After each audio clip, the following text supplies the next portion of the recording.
Hey, I'm Blake Snow, and this is the Log Off Show. What's the deal with travel? Why is it such a big deal?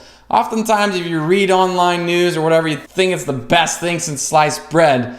It very well may be. Nevertheless, why does travel come easier to some and harder for others? Well, I asked that very question recently for a story I wrote, and it boils down to two reasons. The first is that the apple doesn't fall far from the tree. If you were raised by parents that explored and traveled and took you on trips, then it's much more likely that you're going to travel as an adult and it'll be easier for you to do so. Having done it before, you already know that the world's not near as scary as 24-hour news makes it out to be, that people can be trusted, that the world is largely filled with good people, even if they don't speak your same language or look like you or dress like you or eat like you. When you travel as a kid, it makes it easier to do so as an adult.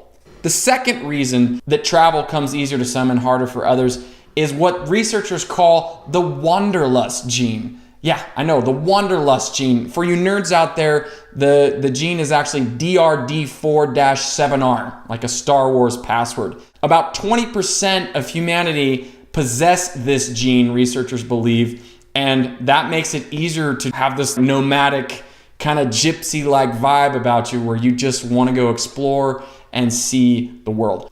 The good news is, whether you have this wanderlust gene or were raised by traveling parents, you can learn how to travel and enjoy the benefits of doing so. I researched this topic and I came up with 6 reasons or 6 ways that travel can come easier if that's something you're into or if you want to travel more. The first way is to travel in groups. You can do this by booking a hike through Europe or wherever. The idea is to just partner with people that are already going to the same place you want to go to, and often, if not always, have a guide to lead you through all the logistics of traveling abroad or in a foreign area in your own country. Traveling in groups is just a great, easy way to do that. I've done it. I still enjoy it, even though I like to do my own logistics or be my own guide with family and friends. Either way, it's a great way to get exposed to travel and kind of ease into the experience of traveling in a place you're not familiar with. The second one is book packages or all-inclusives. Like traveling in groups, this makes it easy where all the logistics, everything's provided for you. That kind of stresses some people out, which is totally fine. So packages and all-inclusives can make it easier for you to travel and enjoy the benefits of being in a foreign country than otherwise. A note on that, if you go to an all-inclusive, it's going to be harder to rub elbows with natives and locals, and that's going to reduce the chance you have to learn. That's my one caution about that. And the same goes for like package deals. You're going to be grouped together with tourists, which aren't a bad thing in and of itself. Just realize going in that you're going to be less exposed to that native, if not authentic experience. So that's just one thing to be considerate of when booking a package or all-inclusive. Number 3, start with a convenient location. There's a reason London and Paris and Europe in general are so popular among Americans and other English speakers is they're filled with a lot of comfort foods, if you will. They're filled with English speakers, which make it easier to go to or work your way around. So if you're going to do something alone as opposed to in a group or with a prepackaged or all-inclusive, start someplace easy. Number 4, establish fail-safes. I'm talking about things like getting a phone with an international data or cell phone coverage. I'm with T-Mobile. I love them. I've been with them a long time. I wasn't paid to say that. Nevertheless, they give you free mobile data in like 120 countries and free texting. Voice calls are still a little money, but you don't need voice calls to use Google Maps and get your way around and text and notify people.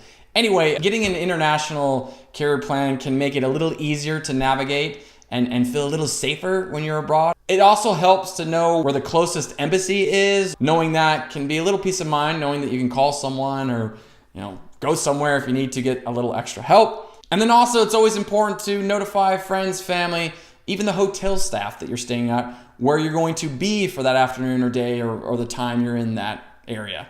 So those are a few fail-safes you can do that also make traveling a little easier. Number 5, find comfort in routines. That could be if you enjoy running at home in the morning, try running when you're traveling in the morning. That can make you feel like you still have these routines and there's comfort in that. It also helps to bring along your favorite music, movies, books. That can make travel easier. Number 6, consider travel and education. When you view yourself as a student, when you're exploring or traveling to foreign lands or disorienting places in your own city or state or country, it's not such a big deal when you make a mistake or cultural faux pas. Just know that, hey, there's no shame. I can be a tourist, I'm visiting, and you obviously want to be respectful and courteous, but you also don't need to be apologetic about being a tourist or visitor. There's a recent trend in travel that you should maybe hide or try to blend in with locals. I don't understand it. I don't get it. In fact, you get worse help.